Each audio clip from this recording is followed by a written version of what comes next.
आप सब लोग खैरियत से होंगे। आप सब लोगों को सबसे पहले जुम्मा मुबारक हो और रमज़ान का पहला जुम्मा है। और दूसरी चीज़ हम यहाँ पे आपको चीज़ दिखाने आए कि यहाँ पे जड़ी बूटियाँ ऑर्चर्ड्स मतलब मैंगो ऑर्चर्ड्स में हम आपको दिखा रहे हैं कि कौन कौन सी जड़ी बूटियाँ जो इनको इफेक्ट कर सकती हैं और कौन सी बी कैटेगरी की, कौन सी सी कैटेगरी की, मतलब कौन सी ज़्यादा इफेक्टिव है और कौन सी ज़्यादा मैंगो की ऑर्चर्ड को ज़्यादा ख़राब कर सकती है, कौन सी मतलब एक माइनर वेस्ट के तौर पे यहाँ पे पाई जाती है। सबसे पहले हम आपको दिखाते हैं छतरी दोदक के बारे में। उसको इंग्लिश में हम कहते हैं सनस्प्रूश भी कह सकते हैं। ये देखें, इसको हम कहते हैं छतरी दोदक। ये इसके ऊपर एक नोट करने वाली बात ये है कि जहाँ जहाँ सूरज की लाइट जाती है ये वहाँ तक जाती है, ठीक है। मतलब ये जहाँ सन उड़ता है ये उसकी तरफ रुख करती रहती है। तो अगर इसके कंट्रोल की बात करें तो सबसे पहले हम इसके अंदर ब्रोमोक्सिनाइल प्लस MCPA का फार्मूला हम इस्तेमाल करते हैं ताकि इसको कंट्रोल किया जा सके। लेकिन हमने अवॉइड करना है कि हमने दवाइयों का इस्तेमाल नहीं करना।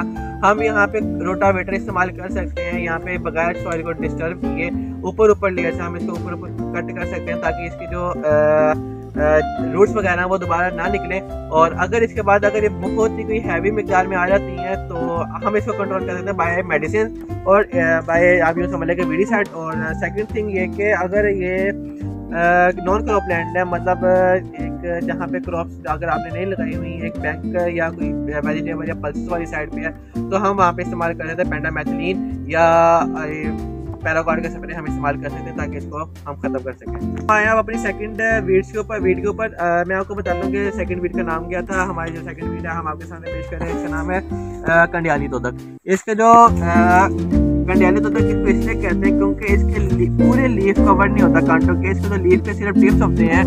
मुझे ज़रा बैठ के दिखाएं इनका जूम करके। ये देखें, ये इसके ऊपर तकरीबन इसकी जो टिप होती है लीफ की उसके ऊपर इसको कांटे होते हैं, इसमें पाए जाते हैं। और इसके ये इसकी जो तना होता है वो काफ़ी मोटा होता है अगर हम उसको कंपेयर करें दायमी दोदक से। और अगर इसके हम कंट्रोल की बात करें, इसका कंट्रोल भी उसी तरह है। अगर हम रोटावेटर से कंट्रोल नहीं हो रही, मतलब रोटावेटर नहीं हमारे पास या अगर बहुत हैवी मिकदार में है तो हम इसके ऊपर ब्रोमोक्सिनाइल प्लस MCPA इस्तेमाल कर सकते हैं। लेकिन ये ज़्यादातर वहाँ होती है जहाँ पे हम जो लैंड होता है अनडिस्टर्ब होता है, मतलब वहाँ पे हम कुछ भी रोटावेटर या कल्टीवेटर कुछ भी चीज़ें नहीं इस्तेमाल नहीं करते, ये जब वहाँ पे निकलती हैं। तो हमारे पास थर्ड वीड जो है हमारे पास तीसरी जड़ी बूटी जो हम आपको दिखा रहे हैं उसका नाम है। यहाँ पे ये अभी हम आपको जाके दिखाते हैं कि ये गंदों में भी पाई जाती है। जितनी जड़ी बूटियाँ हमने आपको यहाँ दिखाई ऑर्चर्ड्स में, और ये ज़्यादातर पाई जाती हैं उसमें ऑर्चर्ड्स में पाई जाती हैं और ये ज़्यादातर पाई जाती है वेजिटेबल्स में। और अगर हम इसकी लीफ की बात करें तो ली और जितनी भी दोदक है सब में तकरीबन फ़र्क एक ही है कि सबके ऊपर कांटे होते हैं। आप ये चीज़ आप लोगों को थोड़ी सी डिस्टर्ब करेगी, लेकिन अगर इसको बैठ के दिखाएं कि जो ली के जो कांटे होते हैं वो अप एंड डाउन टाइप होते हैं। देखें इसके और उनकी जो दायमी और कंडियाली दोदक जितनी भी दोदक है उनके जो कांटे होते हैं वो थोड़े छोटे होते हैं, लेकिन इसके जो कांटे होते हैं वो काफ़ी बड़े होते हैं जो महसूस करते हैं कि आप ये चुभ सकते हैं। और तीसरी चीज़ ये कि सबसे पहले पाई जाती है गंदम में, तो दूसरी चीज़ ये यहाँ पाई जाती है ऑर्चर्ड्स में, ठीक है। और अगर इसके हम कंट्रोल की बात करें तो ये पाई जाती है, इसके कंट्रोल करने की जो मेडिसिन का नाम है वो है पेंडामेथिलीन और ब्रोमोक्सिनाइल प्लस MCPA। और अगर हमने इसको गंदम में कंट्रोल करना है तो हम इसके लिए यूज़ करते हैं थाईसल्फोरोन का फार्मूला यूज़ करते हैं। वाटर के अंदर हम उसको मिक्स करके उसका फार्मूला यूज़ करते हैं, इस्तेमाल करें ताकि हम कंट्रोल कर सकें। अब हमारे पास जो चौथी वीड है ये है मिली बूटी।